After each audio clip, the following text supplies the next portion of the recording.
This episode of Beyond the Closing is brought to you by First United Land Transfer.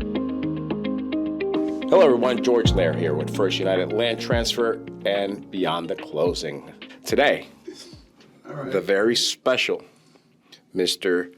Romano. Luis, man, listen, thank you so much. I can't thank you enough for actually being here with me. I really have been looking forward to this for many reasons. Okay. One, this is not natural to me, right? Doing a podcast. Right. You, my friend, have been doing this for a very long time, and it's almost like second nature. You look forward to it. I don't. It as happens. much. And right? Yeah. But dude, you're so great at it. I think.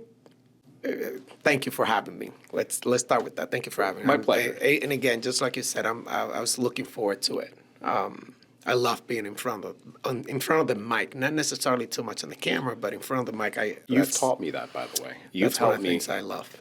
You've helped me with the fear of being in front of the actual camera. Yeah. Now that I'm in front of the mic, people say to me, "Wow, you're doing great." Right? It doesn't sound like you're actually afraid of doing this, right? You sound like a nut. Yeah. Why? Because you've taught me the small trick of being in front of the mic. Yeah, it's just like you said. Being a little nervous comes with the territory, I guess. Right. Because having a platform, whether you're here in First United, whether you're talking about real estate, whether you're talking about anything, one thing is having a private conversation with somebody. Mm-hmm. Another thing is recording that conversation. Even if you're talking the same thing, recording the conversation for the masses, right? Because you start to understand that the mic is a tool that you can use for harm, to harm people, to harm organizations, as it is also a tool to help other people. Wow. And so being a little bit anxious, a little bit, nervous, I guess, it always happens. To me, it always happens. If you don't get nervous, that means you don't care as much. Interesting. Yeah, so when you care about things, you tend to get nervous because you want to do good. And so that's never going away. So what happens to me is I get a little anxious depending on the setting, depending on the environment, depending on who I'm going to be talking to, depending on the topic. But then once I start talking, I forget about the mic, I forget about the cameras, I forget about everything, and I just have a nice conversation. I love that. And speaking of nice conversations, I owe you a proper introduction. Okay, all right. So, Luis Romano, like myself, comes from the Dominican Republic. Yes, sir. You came here at the age of 17 years old. Yeah. But unlike other people, like many others, like myself, you came here by yourself. Yeah. At the age of 17. Yeah, it was an adventure. Let's put it that way. An adventure, right? At that age, yes, it is an adventure. It's actually, you're coming to the land of opportunities. Yes. But with very little guidance. Yes, absolutely.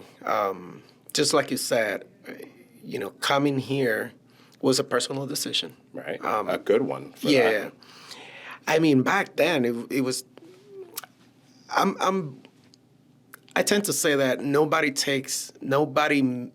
makes a decision or takes a decision or however you choose a decision, to make something, thinking that it's going to be a bad idea. Right? True. Nobody does that. And if they do that, I don't know, there's something wrong with them. Many of us are afraid to actually take that first step. Yes, absolutely. Paralyzed, in fact.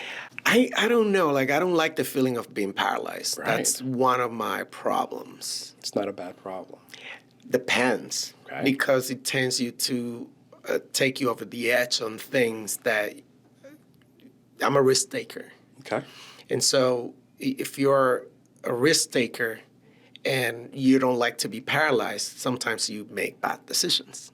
Fair enough. Right? Because that feeling of, maybe should I do it, should I not, that pushes me to do it. Because I don't like the feeling, right? So one good example that I have is I am afraid of heights. Okay. I discovered that I was afraid of heights jumping out of a plane. In the plane, I was like, oh, Way to go. man, what did I get myself into? But then there was an option for you to get off the plane without having to jump. Okay. And I was like, no, I already paid my money. I have to jump. Gotta get your money's worth. Yeah. So at that point, I discovered that. But then a couple of years ago, I went to do zip lining, Yes. knowing that I was afraid of heights. Yes. I want to do that with you. Yes, but if we do it, then that's my thing. That's what I was trying to say. Like, I don't like to be paralyzed, and so Right. if it's reasonable and I know I'm not gonna die, I'm probably gonna do it. That's me You know. to a T, right? Because I am afraid of heights. Okay. But if I know that I'm supported by something, if Yeah. I know, so maybe I'm not afraid of heights. Maybe I'm just afraid of falling. Yeah. Maybe I'm makes afraid sense. of what actually, or not even falling, but hitting the ground. Yeah. right. Or dying. Right. You're afraid of dying. But the thought of actually ziplining, yeah, of course it gets my Yeah. heart going. It's the adrenaline, right? Going up there, my knees will probably be very wobbly. But the same thing, man. Once I'm up there and I know that I'm actually fastened to something that's going to hold me and take me from point A to point B, mentally, I can prepare myself for that. Yes. Except for bungee jumping. I'm not sure how I would feel about that No, I would yet. never do that again. I mean, not done again. I would never do it because of that experience of Okay. doing jumping, from the airplane. Yeah. I thought I was gonna die. That was the only time that I felt that I was gonna actually die. So that's why I will never do it again. Excuse my But deep but if you breaths, haven't man. done it, you should Just, do it. yeah. So coming here, it was not like that because I made the decision. I was working at the airport. I In the had Dominican a Republic? yeah. So, Already at 17. Yeah. So you were already going to college, too. Yeah, You were going yeah, to school. yeah. You went to school for engineering? Yes. Right. Yeah. So I was going to college, and then over there I was working at the airport. Okay. It was a nice paying job for my age. Right, absolutely. Back in the days, I remember that I was able to pay for my flight here myself. And you were also You know. taking English as a second language in the So- Dominican Republic. yes. So that was a huge help for you. Yes, thanks to my parents. Of They, course. they thought ahead of times. I love that. But yeah, so the plan when I was coming here was actually I was with a friend. Okay. He lived back then his family, well, and right now too, his family lived in Boston. So we got together and we were like, hey, look, I have, I want to go to the United States. I don't have anybody there that I could count on at that point. That was my mentality. And then he was like, oh, no, you're going to go and stay with my family in Massachusetts. I'm like, great, So comes the day of coming in here. Right. He was like, right the day we were going to fly out. He was like, oh, you know what? I'm not going to fly out. Oh. Yeah, like, I changed my mind.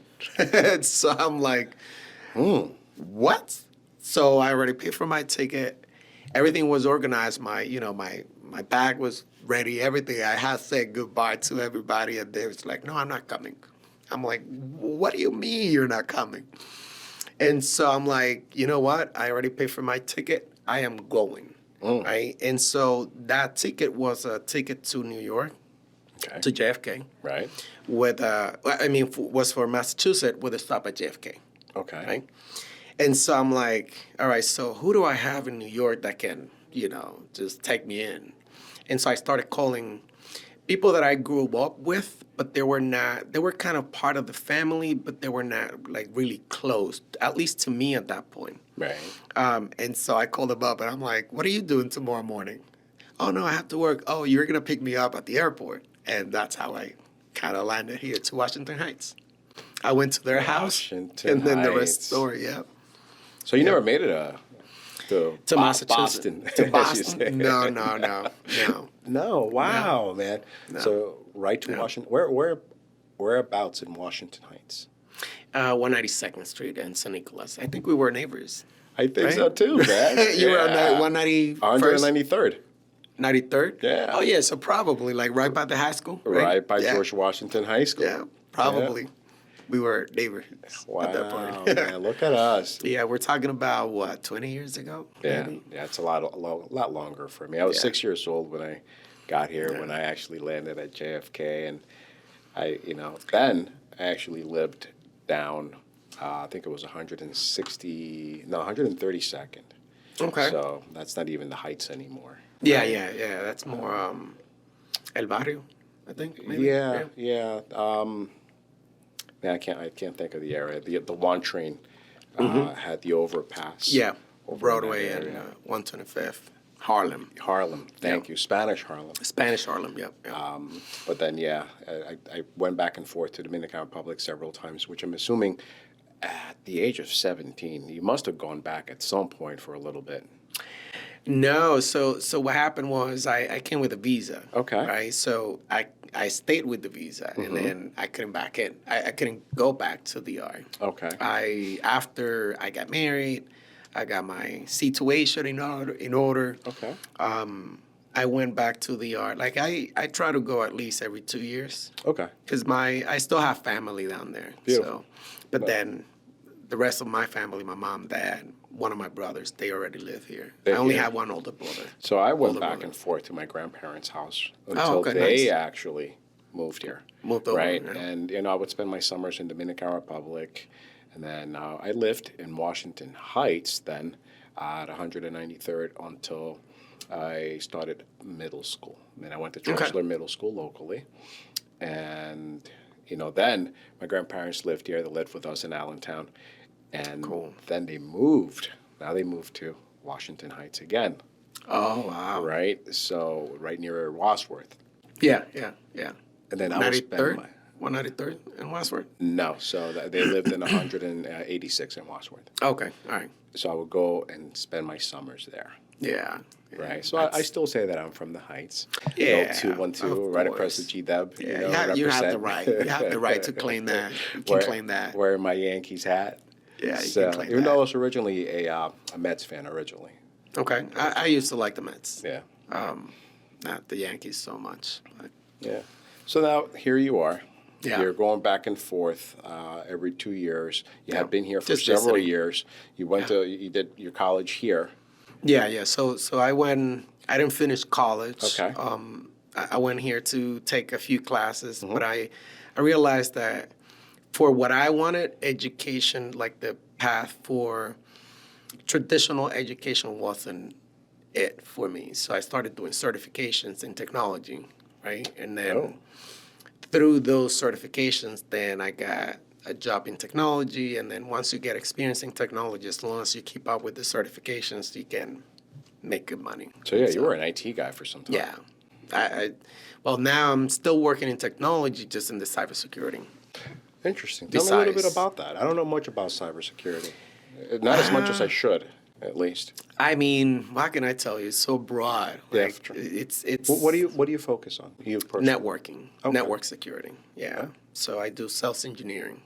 I was, for the most part, I was a professional services engineer who's the person, like, you go and buy a certain equipment, and I'm the one that has to go in and configure it and consulting for you, whatever it is that you The need hardest it for. part. Right. Right. And then I realized that what I like is just to talk with people, which is I went and got my real estate license, and I've enjoyed doing real estate. And you've done such an amazing job. We've Yeah. had a couple of transactions Yeah. together, and the way that you communicate with people is Yeah. amazing. You are Yeah. a great communicator. Thank you. Now, I Thank you. have to ask. Now, here's a personal. Here's a. I don't know if my wife would agree to that. Oh man, I get that. Yeah. I get. I mean, I have been there myself. So Yeah, I get yeah. what you're saying. It's, a It- challenge sometimes. It's kind of like But good. The In a good way. The painter's house, Yeah. right? You go to their house and it probably won't be nicely painted, like Yeah, their yeah, job, yeah, right? Because yeah. it's their profession. The carpenter's house, Yeah, right? It's not yeah. probably going to have the nicest carpentry. Yeah. In Spanish, we say, para un carnicero, cuchillo de palo, or something like that, Oh, wow. along those lines. Wow. So yes. it's because it's difficult. Relationships are that way. And by the way, that means to a butcher, you give a wooden knife. Yeah, to Right.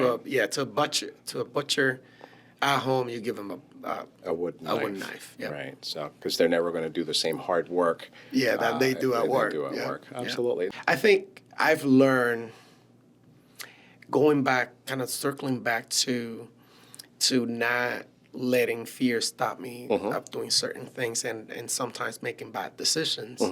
It's good to have a balance in your life. True. And so my wife, for that part, like, I'm very outgoing. I'm very, people person. That you are. She's on the other side, and we balance each other out. Because she's a little more we on the tend quiet to side? see, yeah, so we tend to see one side of the coin, but we are also blind to the other side. Okay. And that's how people take advantage of you.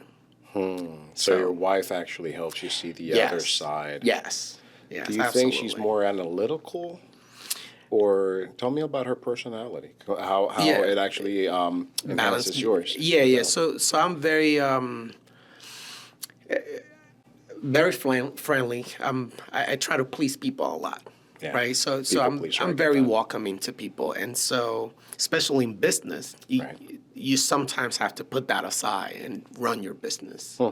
That has come back and bite me in my back more than a few times, more than I can count. And so I've learned to appreciate her way of looking at risks. She's very methodical in that way. Like she likes structure. And so when you see things that way, you can get the risk. You can see the risk a lot easier than me. Right. Because if you come to me and you say, "Oh, Luis, can you help me out with this? And give me $500 for whatever it is that you need," I'm gonna be like, "Oh yeah, sure. When do you need it by?" Right. But then she would be like, "Oh, wait a minute. We can't make that. You can't make that decision just like that. She let's analyzes just the let's just think situation. about the situation. If we can, we can. If not, then we pull back." So That's a great balance. So that's absolutely. So I've learned to appreciate that. Although at first, obviously, like any relationship, you don't tend to, I guess, appreciate what you have, right? So at first it was a lot of head banging, like, I could see you that. don't agree with me and whatnot. But then, You felt like you might have been second guessed, yes, but in fact, she was actually Yeah. being the more mindful. I think it's not even, it's not necessarily even that. I think it's just the nature of people. Certain people have certain nature of doing things. But at first, especially if you're young, like, you tend to be more cavalier. At least I was, right? So taking more risks. And so you don't appreciate, you tend to not see those things that in the long run Right. are a lot better for you as a person and for you as a couple too. Right. And so, so I think you have to find that balance too. And also realizing, Yep. like you just said, realizing that you're doing things as a couple. Right. Right now, As an you enterprise. have become one. Well, And it's no longer that. It's not two people making different decisions. It's, Yeah. hey, honey, or babe, or whatever you call her, right? This is what I'm thinking. yeah.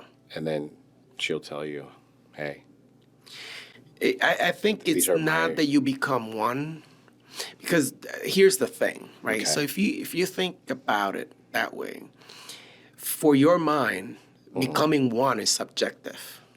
Because when you think, "Oh, we're gonna become one," you're thinking it from your perspective. What does one means, right? Okay. For the other person, it's the same way. We're gonna become one, but I like my rules better than yours. You know what I mean? Like, Okay. So the way I've learned, and she has learned too, is that we have to. There's, quote unquote, like three people in the relationship. So it's you, me, and the marriage. Oh, So think about it as like an enterprise, right? Okay. So you can't. What's good for the enterprise? There's one thing that's good for you. There's another thing that's good for me. But what's good for the enterprise? What's good for the company?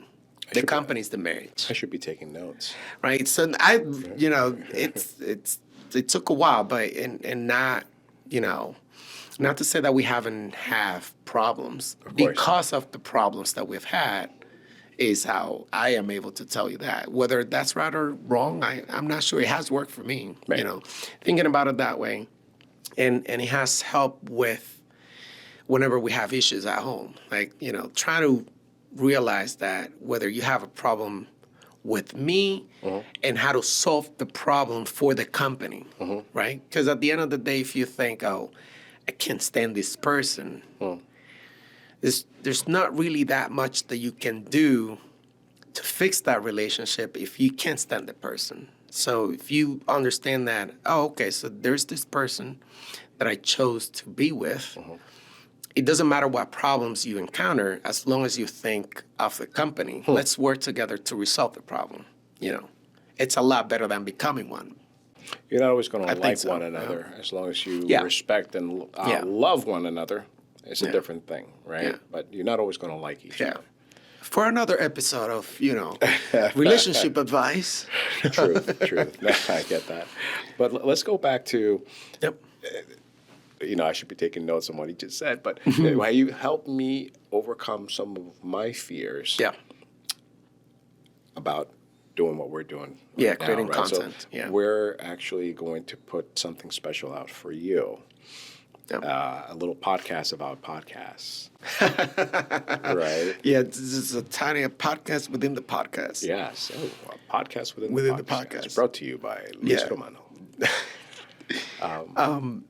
Here's what I think, and I truly think this, and this goes for any of my peers in the real estate community anybody that I talk with that's in this industry, I tell them the same thing. You have a phone that it's incredible for creating content. It has a great camera, it has a great mic. You can start with that. Okay. Because what good matters is advice. not the equipment, is the content. Truth. So as long as you can create good content, the equipment is going to become secondary. Interesting. Because what happens is, and I'm an engineer, right? So that's the only thing that kind of stops me from creating is that I stop to think about what do I need. Like it's never enough. Like we were talking behind the scenes, and it's never enough with what you have. You always want to have more mics, more lights. You always want to improve. Okay. But the reality is to create a good podcast, it doesn't matter what the topic is. It's about the content. We were just talking behind the scenes here. We were having a conversation about creating a podcast Right. and having topics. And yes, there are a lot of different ways that you can do it. My personal opinion is I'm more organic. I'm more of having a conversation. Which is what we're doing now. Yes. Yeah, this wasn't planned at all. Yeah, exactly. So I'm more, because what happens is the answers that you're gonna give me if I ask you a question that you don't know I'm about to ask is a lot different than you prepping for the questions. True. You know, so if you remember, I had a radio show here in one of the local stations. You had me as a host, which was very Yes, a thankful. couple of times. Yeah. Right? Yeah, absolutely. So, and I remember the first time that you went, you and Carmen were a little bit anxious. It was intimidating. Yeah, and that's fine. That's the nature of it. It was right? a live show. It was a live show for can't radio. I can't take that back if I say it, right? Exactly. So whatever you say, and I'm like, Church, don't worry about it. Like, we're just gonna have a conversation. Just take my lead, and we'll do good, right? Right. Creating a podcast, creating a content for any community is about connecting with people. What is the best way that you can connect with people? There's two things: content. Stories, Yes, stories that they can relate. of course. Yeah, and then that you are genuine. Yes. You know, if you're fake, people is gonna know about it, right? So if you're saying things that is not true, people pick up on that real quick. And so I could see that. that's the two things that I kind of got myself. And the other thing is, and you might not know it because you don't do the post production, is there's a lot more work that goes into something that's pre-recorded. That's something that it's live. True. Something that's live is more it's spontaneous. It's more improvised, right? but it's a lot less work after the fact because it's already recorded. Like you don't have to do anything. I get that. So, I mean, I usually go back to Yeah. Tony, who actually does all these podcasts Yep. and editing for us, and I'll see him, you know, with 3 different monitors and doing 3 different things because there are 3 different cameras. And, you know, then hey, you know, when are you going to get that that video out? Like, well, you know, I still need to do this, It's that, not and the that other. easy. It Yeah, isn't. It isn't. So kudos to you, Tony. Yeah, that's right. It's so, and for me, it was about not having to do that. Right. So that's why I'd rather do a live show. It's a little bit more hectic, and sometimes you miss some topics that you wanted to talk about. Okay. Sometimes you make mistakes, like anybody, right? Right. But I think that's how people connect with you. So And you can sense the sincerity yeah, when For sure. you're having those. And I felt that after a certain amount of time, and possibly the second time Yeah. around with our podcast, or Yeah, live yeah. feed from your radio program, I felt a lot more at ease. yes, Right. absolutely. Because you're now in good company, and you know that it's just a conversation. And I made plenty of mistakes in the air, like live at a radio station. What was your biggest regret or mistake that you've ever made that you could think of? Are you talking about On radio? radio. Oh, okay. No, we're talking There are about many takes. just that. Yeah, Just yeah, that. Let's just limit it.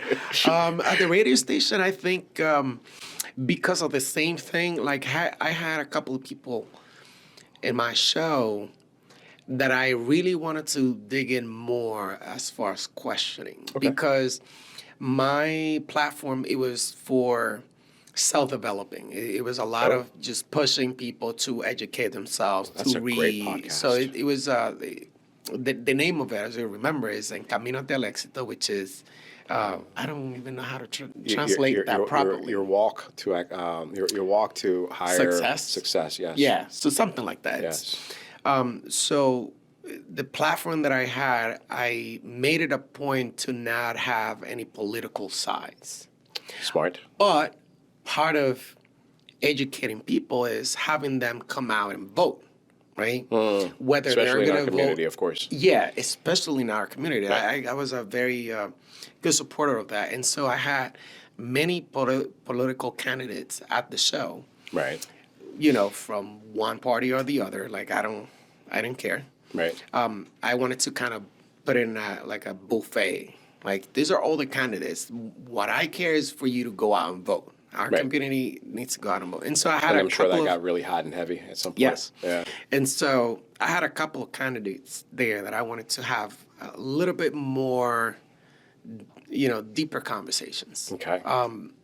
Because I think our community, it's the majority Right. here in the Allentown. We're a majority now. And so Oh, we are. yes, so things that happen here politically matter.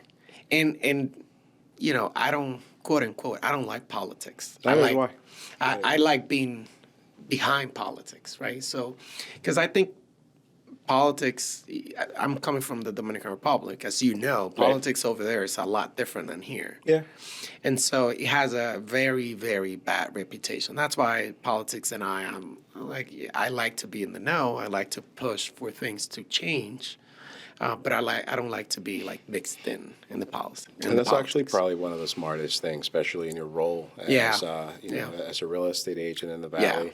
But I guess what I'm hearing though is that instead of politics, you focus more on education. Yeah, I like that. I like making things happening.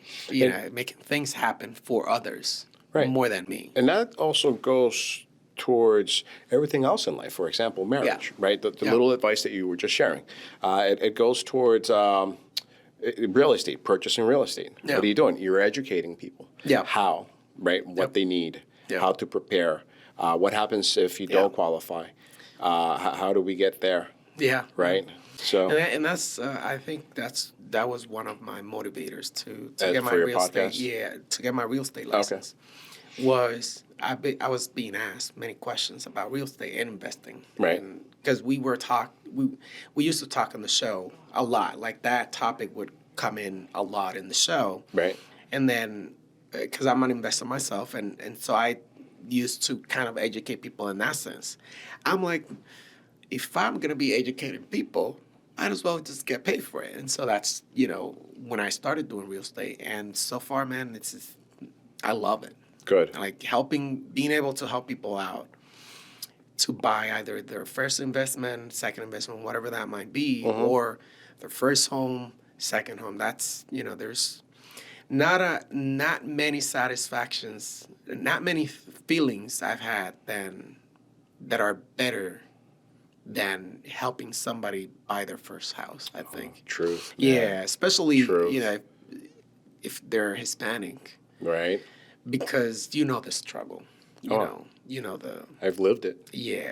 How hard we work. And so for me it's kind of something that I enjoy a lot. Especially when there's a language barrier. Yeah. What I noticed from when we were on your show was how great you are with the mortgage language in Spanish. Yeah, it's a technical Right. language, I guess. Right? It Technical is. And I guess that translations. has to do with your engineering degree too, right? Yeah. You're very well versed. Oh, thank you. Hey, I like reading. Just call it how I see it. So yeah, so you've read and because the words don't often. A lot of this mortgage terminology, a lot of the real estate terminology, is not often used in Spanish. On a day-to-day, Right, in a day-to-day conversation, absolutely. So, you've taught me several Yeah, it's very- things. Because as much as I like to think that my Spanish is pretty Spanish decent, is great. right? And it sounds all right. Thank you. Don't listen to it. It's great. There are still words that I might not be accustomed to, or I think in English, Yeah, it happens. and to all then of us. we were talking about that like hand cream. Yeah, call lotion. it crema. I call it lotion. In Spanish, loción. He laughs at me, but that's what I'm accustomed to hearing. So, and it happens. Come on, a lot of us, especially Dominicans, sure. man, we make up. We make up words. We have our own language. We have our own Spanish. Yeah, absolutely. I think it's just part of being able to talk, and this as well as I do, especially if you're in sales. You have to know how to talk. Yes. And knowing how to talk is not necessarily, I don't think it has necessarily to do with your vocabulary. It's more in the way you handle yourself, I think. Because, and I'll tell you this, because going back to having the radio show and doing the podcast and me doing things live, I've learned to make mistakes and own the mistakes live. Okay. Keep going and make it a part of the show. Nice. Which is, here's what that does. It helps you connect with people because you're not this super natural person that's on the radio that normally people would think of. You make mistakes. You made a mistake live, and then you own it. Oh, sorry guys, I'm here by myself, but we're gonna keep on going. This is a live show. I'm sorry. Next call. And you learn how to handle that. I like that. So it doesn't have to do with vocabulary, but how you manage it, right? How do you drive the conversation? How you control the conversation? I think it's more than the vocabulary. So let's say that I'm doing a podcast by myself. okay, Right. that's hard. For me, it's hard. Yeah. Yeah. I thought so. Thank you. For me, it's All right, hard. because it's I find it. Yeah. So how would you approach that? So before I had the radio show, I had a podcast which with the same name for like a year. Okay. And the way I started was by myself. I did probably like maybe 20 episodes in total by myself, talking about how long was different each things. episode? Approximately. 20 minutes to 30 minutes. Okay. Yeah. It's a lot. Yeah, it is a lot. People probably don't think it that way, but if you're talking to a mic with no feedback, it's hard. Yeah, after 3 minutes is hard. Yeah, it's hard. Let alone 20, 30 minutes. Yes, especially because part of what I like, another thing that I like about doing live things is the feedback that you get from people, right? Okay. I used to do conferences, like seminars for the same thing, growth, self-development, you name it. And so having no people, like when the pandemic hit, when COVID hit, everything was virtual. Okay. And so having nobody present, it's hard because you can't read the room. Truth. Right? When you're in a room full of people, you can start talking and you can see people waving their heads and whatnot. So you get a feeling on how people is taking what you're saying. But when you're recording by yourself, you don't have that. Right. And so the only person that you have That's is yourself. And who's your biggest critic? Yourself. You yourself Exactly. are your biggest critic. And of so course. for me, it's very hard for me to record something by myself.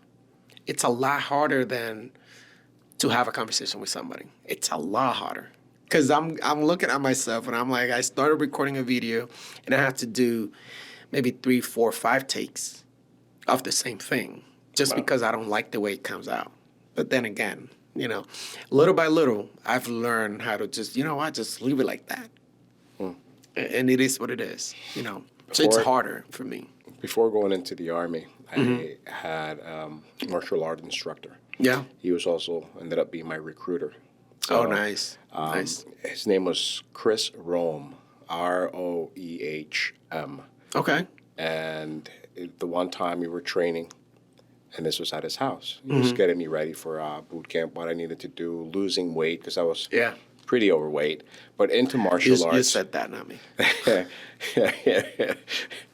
Yeah, I'll run with that. And Chris, Sergeant Rome, Yep.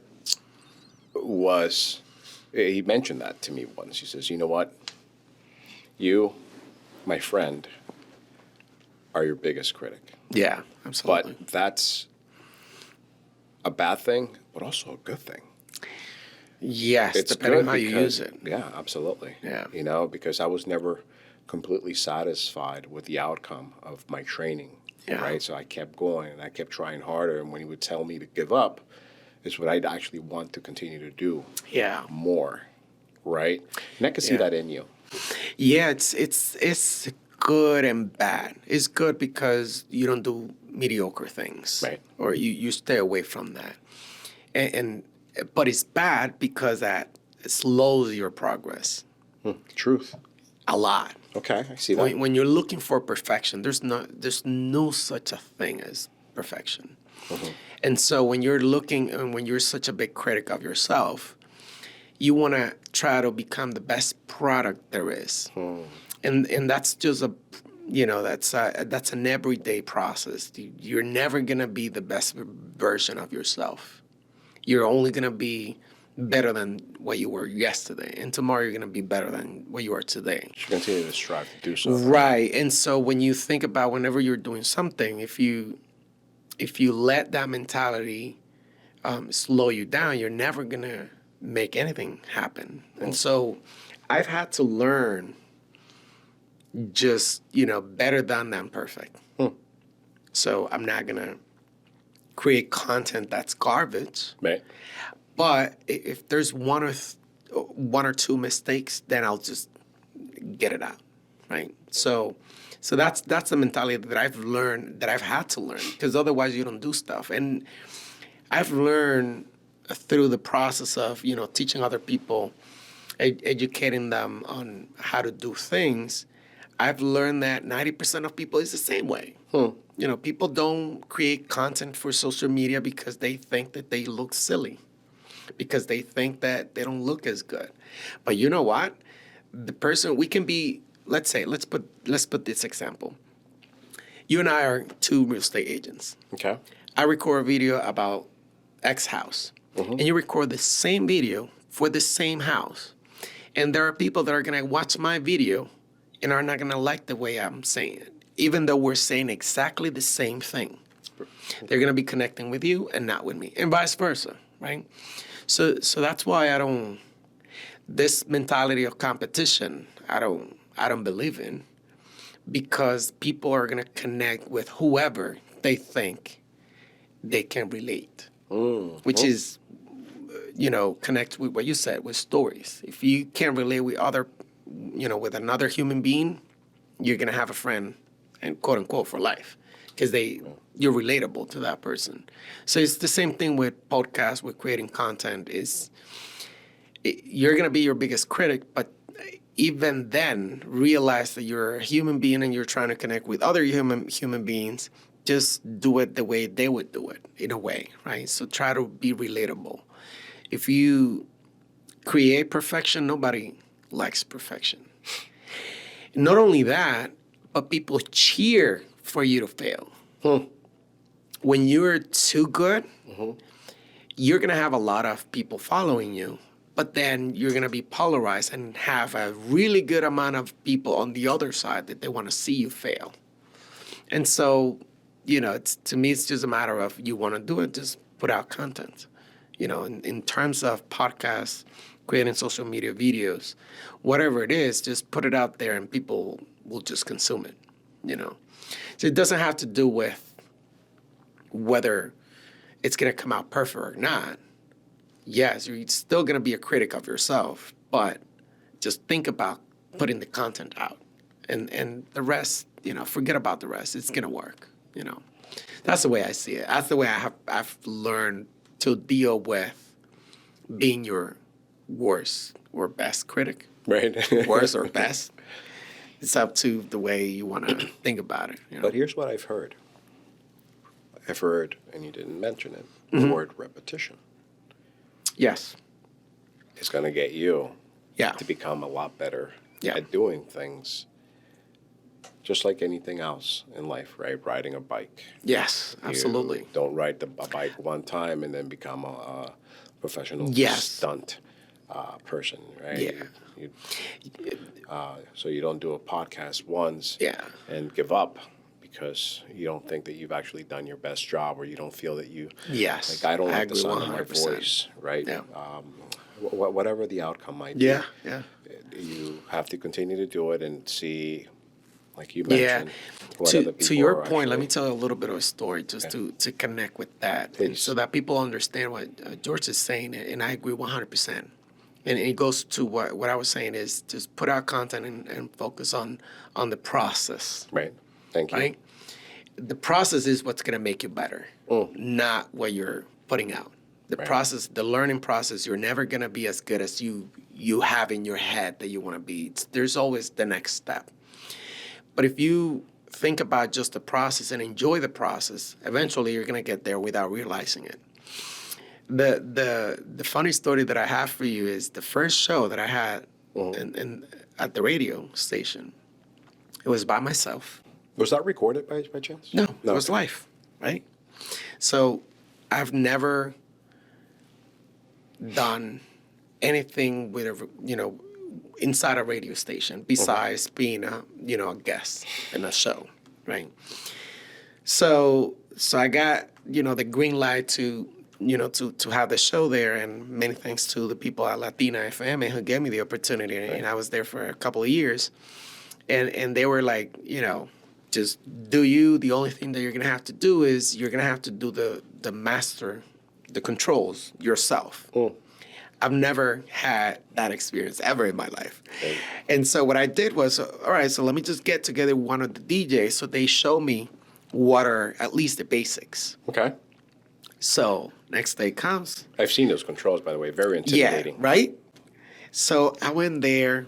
So the first show, the show developed from me putting some music here and there to then be a talk show for the full hour. So the first show, it was me, maybe 10, 15 minutes talking, and then it was just music.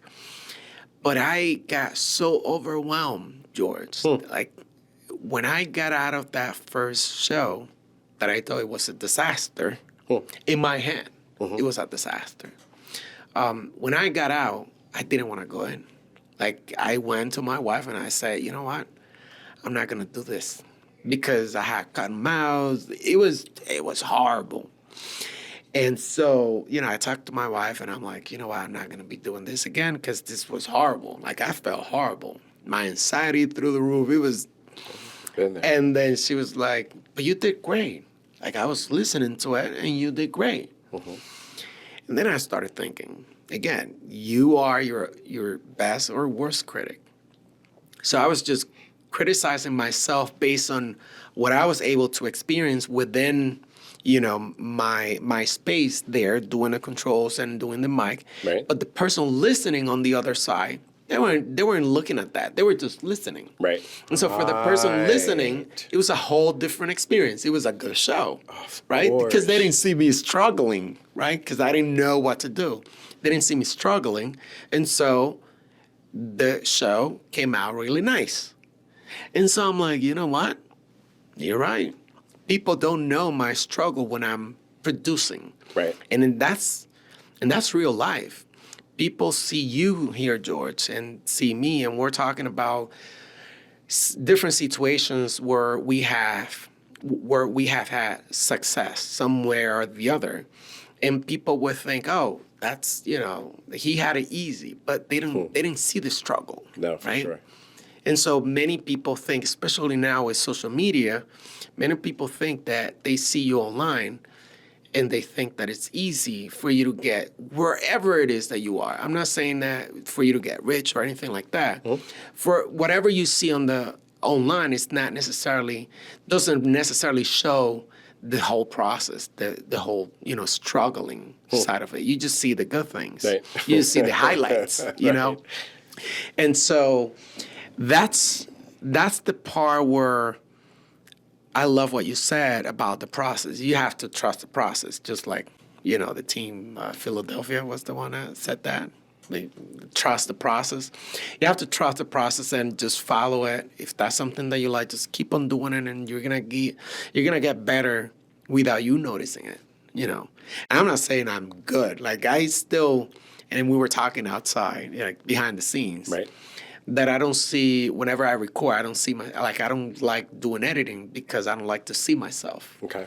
Because of the same thing, because there's, little people in my brain saying, oh, you could have done better.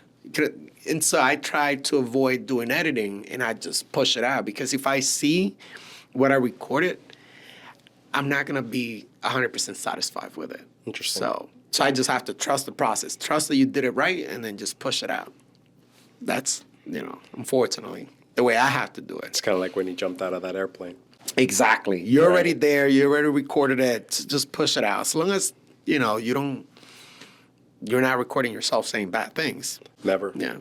Things that you can't take back. Exactly. Things that Right. you can't take back. Yeah, absolutely. That's so important.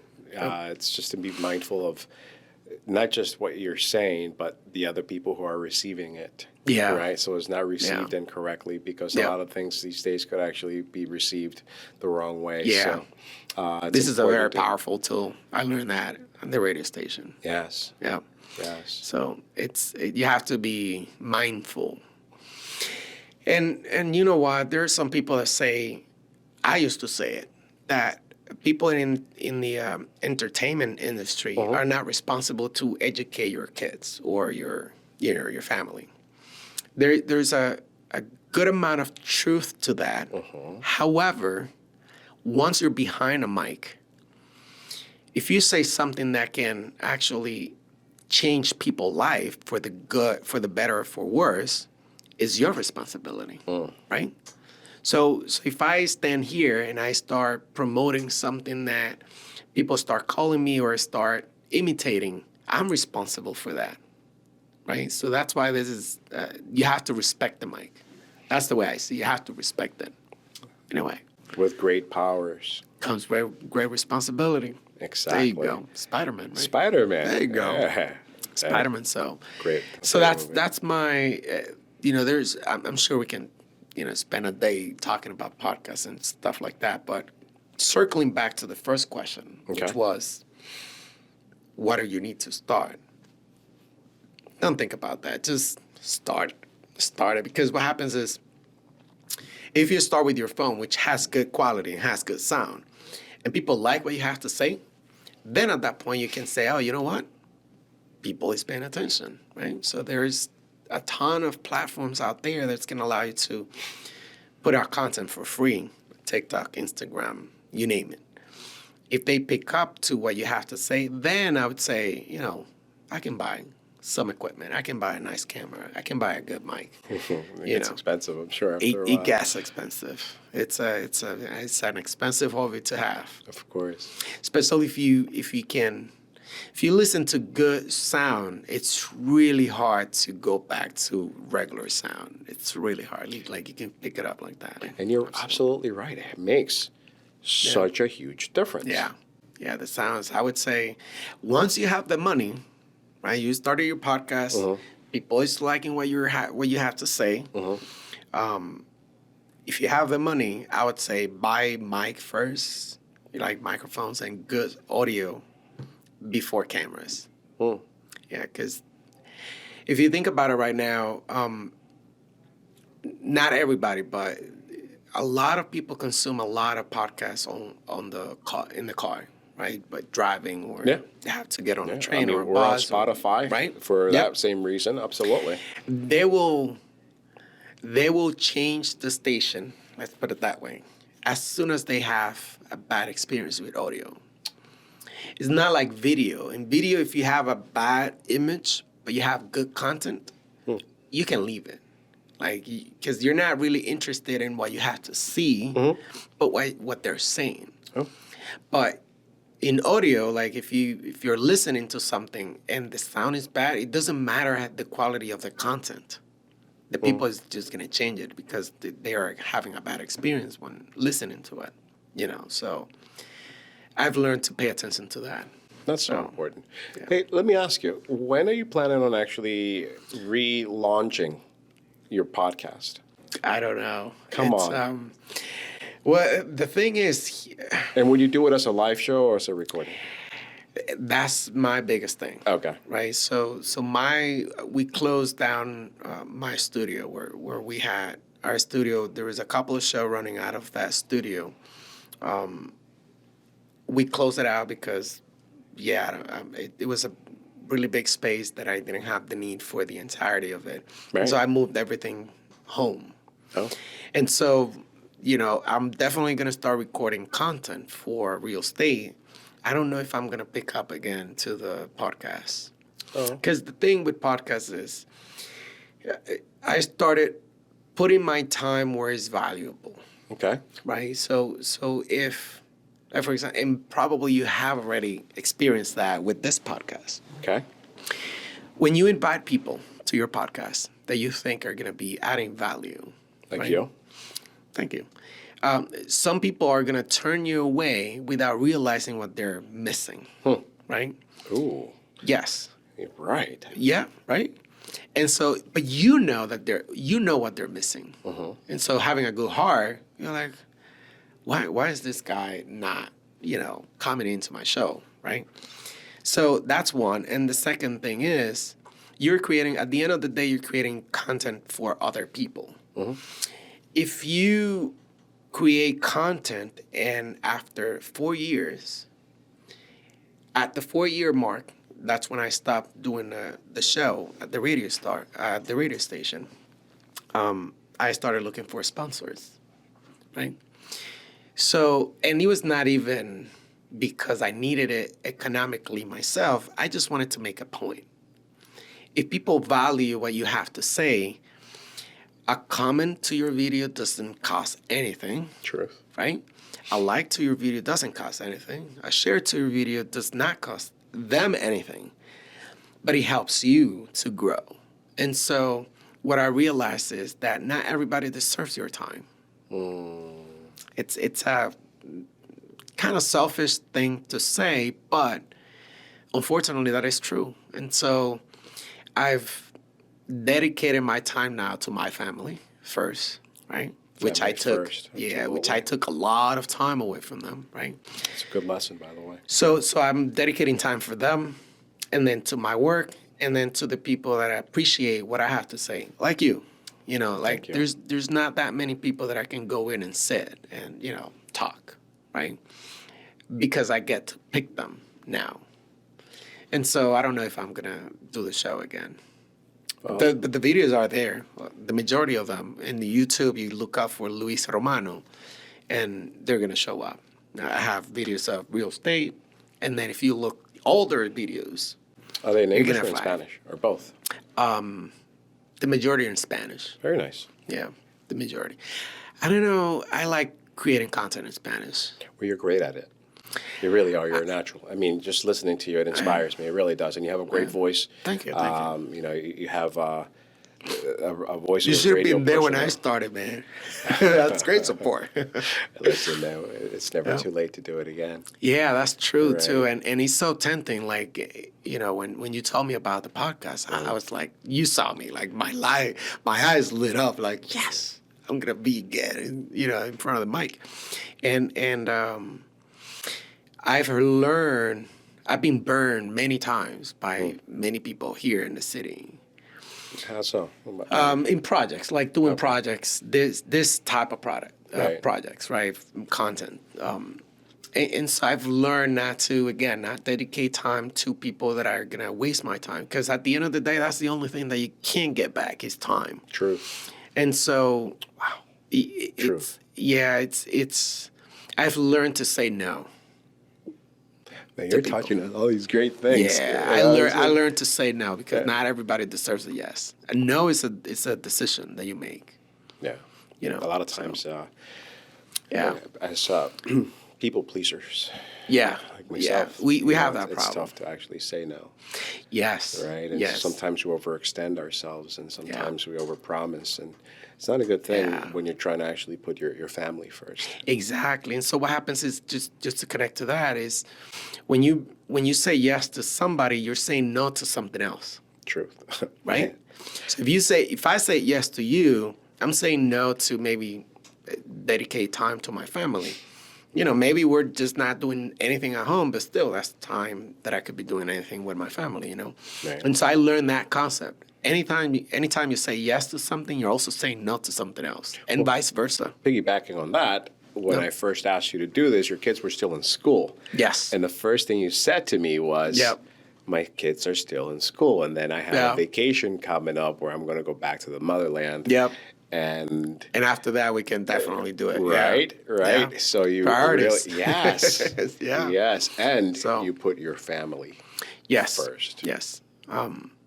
I've run into many situations where, unfortunately, you know, hard situations where I've learned that Especially the in this hard business way. that we're in. Yeah, the It's hard not way. easy. Yeah, absolutely. And so, you know, you get to, in the business that we're in, you get to pick who you're going to dedicate time to.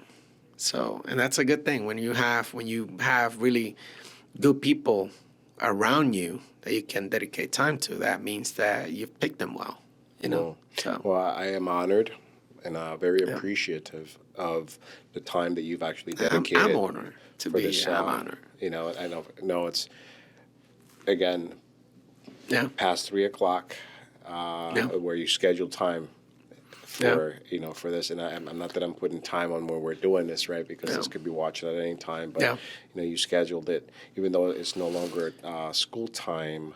You've scheduled it for after any activities where you and your family. So it's not actually it's not taken away from. Yes. Any yes. family Yes. And again, it's like you learn to value your time. You know, I like to be here. You know, it's not like right now, and that's the way that's my mentality now. Pick the time that you're gonna spend in the future, as long as you're happy spending it, you know, at that spot, then you're fine. Now, if I was here and I wanted to be somewhere else, then there's something going on. That's not where you want to be. You know, you have to learn that. And I learned it the hard way again. So it's not like if I want to be here, it's because I want to be here and I like being here. Like I'm not thinking about other things. I want to be here. And so I've learned that. Give it all. With time. Yeah, or exactly. Don't give anything. Be at in the all. moment. Right. In a way. Thank you. Yes. Be in the moment. Yes. For us, people that are doing a lot at the same time, Right. it's hard. Indeed. Agreed. But it's for your mental health, it's a lot better doing it that way. You know, so just be in the moment, enjoy what you're doing right now, and then the next thing is the next thing. So Truth. easier said than done. Luis, man, I can't thank you enough for, again, being here. I can't thank you enough for your input, for sharing as much as you have. And Should do this, we should do this every weekend. every weekend. And have the show here. Right? No. That's not a horrible idea. Right. But thank you. And thank you, everybody who's watching, who's taking the time for this. We appreciate you. Thank you Gracias, hermano. I appreciate for you having being me. here. Yeah, absolutely. Until next time.